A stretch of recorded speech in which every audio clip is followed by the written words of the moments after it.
Vamos fazer outra live aqui sobre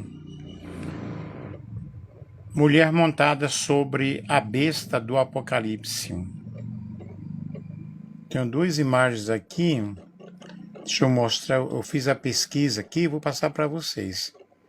Mulher embriagada com o sangue dos santos. O sistema corrupto persegue, mas não pode destruir a verdade de Deus. Vamos falar aqui sobre este assunto.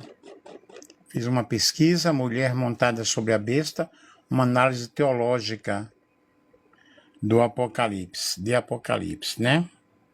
Então nós vamos falar aqui para vocês. Eu pediria que vocês compartilhassem. Fiz uma live agora há pouco, deu quase 300 pessoas. E muitos coraçõezinhos. É um assunto muito importante, gente. Texto base Apocalipse, capítulo 17, que descreve a visão recebida pelo apóstolo João. Uma mulher vestida de púrpura escarlate, adornada com ouro, sentada sobre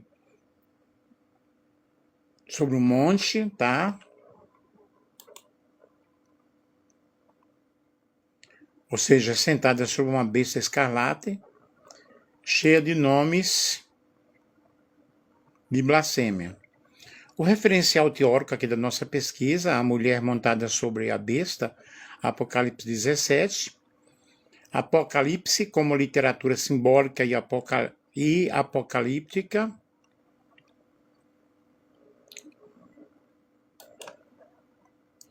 deixa eu ver aqui o tamanho da letra.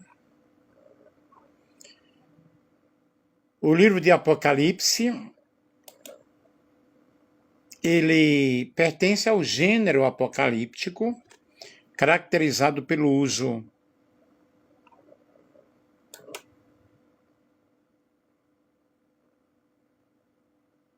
intenso de símbolos, imagens, linguagens figuradas. E segundo George Eldon Ladd, o Apocalipse não deve ser interpretado de maneira estritamente literal, mas como uma revelação simbólica de realidades espirituais e históricas. Me acompanhem aí, porque é um assunto bem complicado. O Apocalipse, ele utiliza linguagens simbólicas para revelar verdades espirituais que transcendem o tempo histórico. Só um momento aqui que eu vou buscar uma revista para me abanar.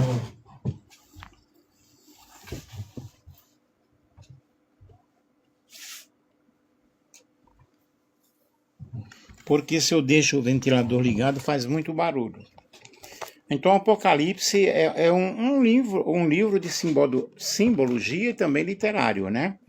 Da mesma forma, Godot Defrim afirma que a interpretação correta exige atenção ao contexto literário e a tradição profética do Antigo Testamento. A figura da mulher é simbolismo de infidelidade espiritual. A mulher descrita em Apocalipse capítulo 17 é apresentada como Babilônia, a grande, a mãe das prostituições. Para Greg S. Kenner, essa linguagem remete diretamente ao simbolismo profético do Antigo Testamento, onde a prostituição representa a infidelidade do povo de Deus. E a prostituição espiritual é uma metáfora recorrente para descrever a idolatria e a aliança com os poderes contrários a Deus. G.K. Bealin, ele reforça que a mulher simboliza um sistema religioso e cultural corrompido que seduz as nações e se opõe à verdade divina. Babilônia como sistema histórico e espiritual. O termo Babilônia não deve ser entendido apenas como uma cidade literal. Segundo Grant R. Osborne, Babilônia representa um sistema mundial de oposição a Deus. Babilônia simboliza qualquer estrutura política, econômica ou religiosa que se levanta contra o reino de Deus. Já John F. Walvoord interpreta a Babilônia em uma perspectiva escatológica, como um sistema religioso global que terá plena manifestação nos últimos tempos. A besta, poder político e oposição a Deus. A besta sobre a qual a mulher está montada é amplamente interpretada como símbolo de poder político. Leon Morris afirma que a besta representa estruturas de poder que se opõem a Deus e perseguem o seu povo. Para Robert H. Mosse, a relação entre a mulher e a besta indica uma aliança entre religião corrupta e poder político, uma dinâmica recorrente ao longo da história. Vejamos a relação entre mulher e besta, poder, manipulação e ruptura. Um dos pontos centrais do texto é a relação entre a mulher e a besta. Segundo David Aune, essa relação revela uma dinâmica de dependência e conflito. Prestem bem atenção. O sistema religioso utiliza o poder político para se sustentar, mas esse mesmo poder eventualmente se volta contra ele. Essa interpretação também é sustentada por G.K. Beale, que vê nessa relação um padrão histórico de instrumentalização da religião pelo Estado. Perspectivas escatológicas. A interpretação da mulher e da besta varia conforme as correntes escatológicas. Nós temos a corrente preterista, que refere-se ao Império Romano, defendida por R.C. Sproul. Temos a historicista, que representa sistemas ao longo da história da Igreja. Temos a futurista, que aponta para o sistema global futuro, John F. Walvoord. E a idealista representa padrões espirituais recorrentes, William Hedkinson. As implicações teológicas. A figura da mulher montada sobre a besta revela, segundo Gray S. Kennan, a sedução do poder, a corrupção religiosa e o perigo da aliança entre fé e domínio político. E, além disso, o texto aponta para o juízo divino sobre sistemas injustos, reafirmando a soberania de Deus na história. A síntese teórica. Com base nos teólogos analisados, é possível afirmar que a mulher simboliza um sistema religioso e cultural corrompido, a besta representa o poder político opressor, a relação entre ambos expressa aliança e posterior ruptura, e o texto possui uma aplicação histórica, simbólica e escatológica. Vejamos os elementos da visão. A mulher vestida de púrpura e escarlate, representando riqueza e poder, embriagada com o sangue dos santos, na perseguição. E vamos falar aqui sobre a mulher embriagada com o sangue dos santos, um significado muito profundo, prestem bem atenção. A base é Apocalipse, capítulo 17, versículo 6. Vi a mulher embriagada com o sangue dos santos e com o sangue das testemunhas de Jesus. O que significa embriagada? Não é literal. Embriagada simboliza prazer na violência, satisfação na perseguição, insensibilidade espiritual, ou seja, ela não apenas persegue, mas se deleita, sente prazer com isso. Quem são os santos? Os fiéis a Cristo, aqueles que permanecem na verdade. Testemunhas, mártires. Exemplo, a igreja primitiva perseguida. Cristãos mortos por não negar a fé.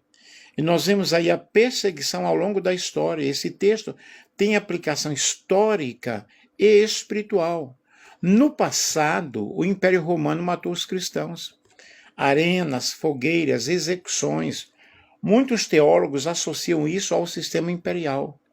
No presente, representa sistemas que rejeitam a Cristo, intolerância à fé verdadeira e a pressão cultural contra valores bíblicos. E no futuro, que nós temos aí uma visão escatológica, é uma perseguição global intensificada e um sistema anticristão dominante. Vejamos aqui a interpretação teológica. Teólogos como G.K. Beale e Greg S. Kenner afirmam que a mulher representa um sistema que se opõe à verdade, silencia os fiéis e usa o poder para dominar. E por que sangue? O sangue representa sacrifício, representa martírio, representa fidelidade até a morte. E tem ligação com Apocalipse capítulo 6, versículo 9, as almas dos mártires clamando, né? E a mensagem espiritual que nós temos quanto a isso, o mundo pode rejeitar, o mundo pode perseguir, o mundo pode calar, mas não pode destruir a verdade de Deus. Aí eu tenho algumas frases fortíssimas aqui, que é uma aplicação aqui para a minha mensagem. Ela não apenas matou, ela celebrou a morte dos justos. O sistema odeia quem vive a verdade. E ser fiel a Cristo sempre teve um preço. Qual é a revelação final que nós temos de tudo isso aí? A mulher parece poderosa, mas o texto mostra ela será julgada. Ela será destruída e os santos a vencerão. E a embriaguez da mulher revela o nível máximo de corrupção quando o mal deixa de ser tolerado e passa a ser celebrado. Vejamos aqui a mulher embriagada e os mártires da igreja. A base espiritual, Apocalipse capítulo 17, versículo 6, revela uma cena muito chocante. A mulher está embriagada com o sangue dos santos. E isso aponta diretamente para a história de perseguição do povo de Deus. O que é um mártir? A palavra mártir vem do grego martyrs, que é testemunha, ou seja, não é apenas alguém que morre, é alguém que permanece fiel até o fim. Os primeiros mártires da igreja, nós vemos em Atos, no capítulo 7, Estevão, o primeiro mártir cristão, apedrejado por pregar a verdade, morreu dizendo: Senhor, não lhes impute este pecado. E na igreja primitiva, durante o Império Romano, os cristãos foram lançados aos leões famintos, queimados vivos, crucificados, mas eles não negavam a Jesus. Perseguição no Império Romano. Imperadores como Nero, Domiciano, usaram os cristãos como espetáculo e serviam de tochas humanas, eram mortos em arenas, e aqui vemos claramente o sistema embriagado com sangue. Os mártires ao longo da história, na Idade Média, cristãos foram mortos por permanecer na verdade. As perseguições religiosas foram intensas. Na Reforma Protestante, muitos morreram por defender a Bíblia. Foram queimados por traduzir e ensinar a palavra de Deus. E nos tempos modernos, ainda hoje, cristãos são perseguidos em diversos países, presos, torturados e mortos. O espírito de Apocalipse 17 ainda está vivo. Aqui eu tenho uma interpretação muito profunda. A mulher representa sistemas que rejeitam a Deus, poderes que odeiam a verdade, estruturas que tentam calar a fé, e os mártires representam fidelidade, representam coragem, o amor por Cristo acima da própria vida. O paradoxo espiritual. O mundo vê derrota, Deus vê vitória. Apocalipse 12, versículo 11. Eles o venceram pelo sangue do Cordeiro e não amaram suas vidas até a morte. Eu tenho aqui uma aplicação profética. Hoje, A perseguição pode não ser sempre física, mas existe perseguição através de pressões para negar princípios, ridicularização da fé e rejeição da verdade. E a pergunta é, você permaneceria fiel mesmo sob pressão? O sangue dos mártires é a semente da igreja. O sistema tenta calar, mas a verdade sempre ressuscita. Quem não negocia a fé, marca a história. Eles morreram por Cristo. Hoje muitos vivem sem ele. A mulher se embriaga com sangue, mas Deus se agrada da fidelidade. O mundo mata o corpo, mas não pode matar a alma. Babilônia, a grande, a mãe das prostituições, representa o sistema corrupto, espiritual e moralmente infiel a Deus. A besta, cor escarlate, 7 cabeças e 10 chifres, associadas ao poder político e o anticristão. Representa impérios, sistemas políticos e poderes mundiais contrários a Deus. Vejamos aqui as interpretações teológicas principais. A interpretação histórica, Roma antiga. A mulher representa Roma. As 7 cabeças são 7 montes. Roma é conhecida como cidade das 7 colinas. Perseguição aos cristãos no Império Romano, muito defendida por estudiosos históricos. Interpretação religiosa, sistema apostatado. A mulher simboliza um sistema religioso corrompido. A infidelidade espiritual, que aí simboliza um adultério espiritual. E a base bíblica, Apocalipse capítulo 17 e o versículo 5. Jeremias 3, Israel como a esposa infiel. A interpretação escatológica, o sistema mundial futuro, representa um sistema global unificado, união entre política, a besta, a religião, a mulher, um sistema que seduz, domina e persegue. Vejamos aqui a relação entre mulher e a besta. Isso é muito crucial. A mulher cavalga a besta, influência espiritual sobre o poder político. Depois a besta se volta contra a mulher e a destrói. Apocalipse capítulo 17 e o versículo 16. E a interpretação que nós temos aqui, o sistema político usa a religião. Depois descarta quando não precisa mais. Vejamos aqui um significado espiritual muito profundo. A mulher simboliza sedução espiritual, corrupção moral, falso sistema religioso e aliança com o poder para dominar, em contraste com a noiva de Cristo, que é a igreja fiel. E nós vemos aí a mulher de Apocalipse e a noiva de Cristo. A mulher do Apocalipse é prostituta, a igreja de Cristo é pura. A mulher do Apocalipse é corrompida, a igreja é santa. A mulher do Apocalipse é rica materialmente, a noiva de Cristo é rica espiritualmente. A mulher do Apocalipse persegue os santos. A noiva de Cristo ama os santos. As chaves interpretativas aqui é Babilônia, símbolo de rebelião contra Deus desde Gênesis capítulo 11. Prostituição, infidelidade espiritual, vinho, que é sedução, engano, e o sangue dos santos, que é a perseguição. Aí eu tenho aqui um alerta espiritual muito, muito forte. Apocalipse não é apenas sobre o futuro. É também um alerta presente. Cuidado com sistemas que misturam fé com o poder. É religião sem verdade. Aparência de santidade sem transformação. Apenas regras, apenas ritos, apenas religiosidade. Eu já preguei muito aqui sobre a religiosidade, né? E aplicação muito forte, nem tudo que parece espiritual vem de Deus. A mulher seduz, mas o cordeiro salva. O sistema corrompe, mas Cristo liberta.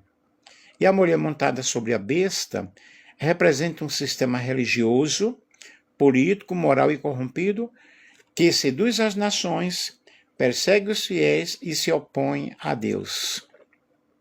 Mas no final Cristo vence, o sistema cai e a verdade prevalece. E eu quero dizer, meus amigos, meus queridos, que nós estamos diante de muita apostasia. Estamos diante de muitas apostasias. Estamos vivendo momentos difíceis, momentos cruéis, e a verdadeira igreja de Cristo, ela é combatente, ela é guerreira, mas a palavra de Deus nos diz que as portas do inferno não prevalecerão contra a igreja do Senhor. E a apostasia é o abandono consciente da fé verdadeira, não é ignorância, é rejeição da verdade depois de conhecê-la. E 2 Tessalonicenses 2:3 diz: ninguém vos engane, porque não será assim sem que antes venha a apostasia. E 1 Timóteo capítulo 4, versículo 1, nos últimos tempos alguns apostatarão da fé.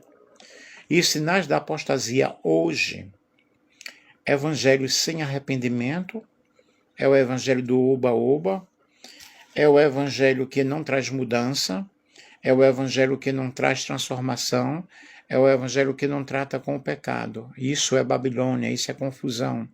Fé sem transformação.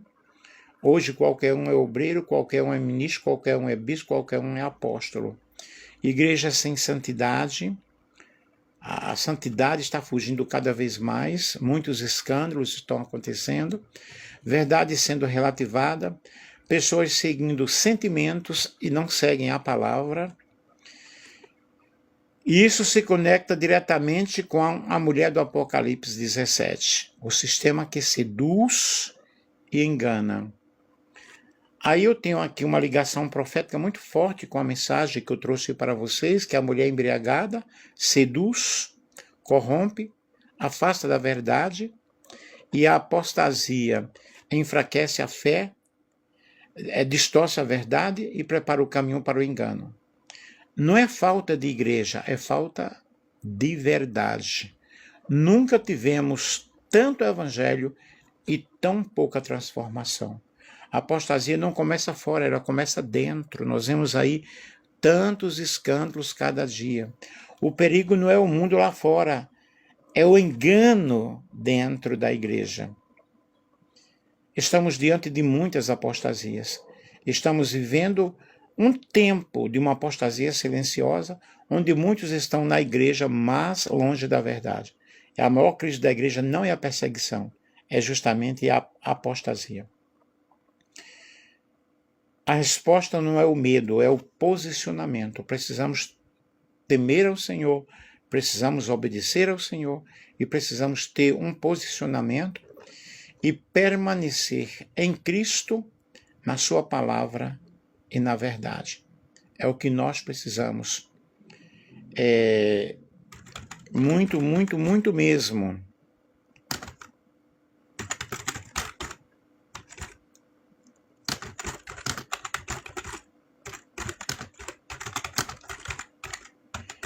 E quando eu falei esta mensagem, a mulher montada sobre a besta, fazendo essa ligação aí com a apostasia nos últimos tempos é muito forte. O fenômeno da apostasia tem sido amplamente discutido na teologia cristã, especialmente em contextos escatológicos. E o termo refere-se ao abandono deliberado da fé, constituindo-se como uma das advertências mais presentes do Novo Testamento. Aí nós vemos aí o livro de 2 Tessalonicenses apresenta a apostasia como um evento que antecede manifestações finais da história redentiva. E o conceito de apostasia deriva do grego apostasia, que significa afastamento, rebelião, abandono. Segundo Wayne Grudem, a apostasia ocorre quando alguém que professou a fé cristã abandona conscientemente a sua fé. Chamilhar de Erickson define a apostasia, que é a rejeição deliberada da verdade revelada após tê-la conhecido. Aí nós temos várias advertências, várias fundamentações bíblicas. 1 Timóteo 4, e versículo 1, que nos últimos tempos alguns apostatarão da fé. E Hebreus, capítulo 6, versículo 4 ao 6, alerta sobre aqueles que participaram da fé e depois caíram. Mateus 24, versículo 12, fala sobre o amor de muitos que esfriariam. E segundo Gordon Deadfree, essas advertências devem ser compreendidas como reais e pastorais destinadas a preservar a fidelidade da igreja. Aí a perspectiva teológica sobre a apostasia, nós temos a perspectiva arminiana. A apostasia é possível, o crente pode abandonar a fé. E Jacobus Arminius sustentava que a permanência na fé depende da continuidade da relação com Deus. E a perspectiva calvinista, a verdadeira salvação não se perde. A apostasia revela a fé não genuína. Segundo João Calvino, aqueles que abandonam a fé demonstram que nunca foram regenerados. E perspectiva pastoral e prática, John Stott enfatiza, mais importante que o debate teológico é o chamado à perseverança. Nós precisamos permanecer fiéis, obedientes ao Senhor. E a apostasia e escatologia está diretamente ligado aos últimos tempos. Segundo George Eldon Ladd, a apostasia é um sinal precursor do clímax escatológico. Já John F.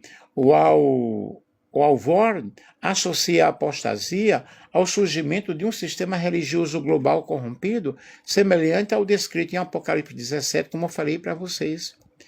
E nós vemos as dimensões da apostasia, que pode se manifestar em diferentes níveis: intelectual, negação das doutrinas essenciais; moral, vida incompatível com a fé; espiritual, abandono da comunhão com Deus; e segundo Millard Erickson, a apostasia não é apenas teórica, mas prática e existencial. E a apostasia e o contexto contemporâneo, a teologia contemporânea identifica sinais claros como relativização da verdade, substituição da doutrina por emocionalismo e esse sincretismo religioso muito forte na época atual. David Wells afirma a perda da centralidade de Deus é o início da apostasia. E a apostasia levanta questões importantes: a natureza da salvação, perseverança dos santos, a autoridade das escrituras. E com base nos autores analisados, conclui-se que a apostasia é um fenômeno real e previsto biblicamente, pode ser entendido de forma diferente entre correntes teológicas, está ligada ao contexto escatológico espiritual e representa um afastamento consciente da verdade. Aí nós temos várias referências aqui no nosso trabalho, tá? Não vou citar, mas vejam, unindo aí sobre esse tema com a besta montada aí, a mulher montada sobre a besta. Nós estamos vivendo momentos cruéis, estamos vivendo momentos difíceis. Eu espero que você tenha compreendido a nossa live, que você tenha aprendido e que você possa compartilhar com outras pessoas. Um grande abraço, que Deus abençoe a todos.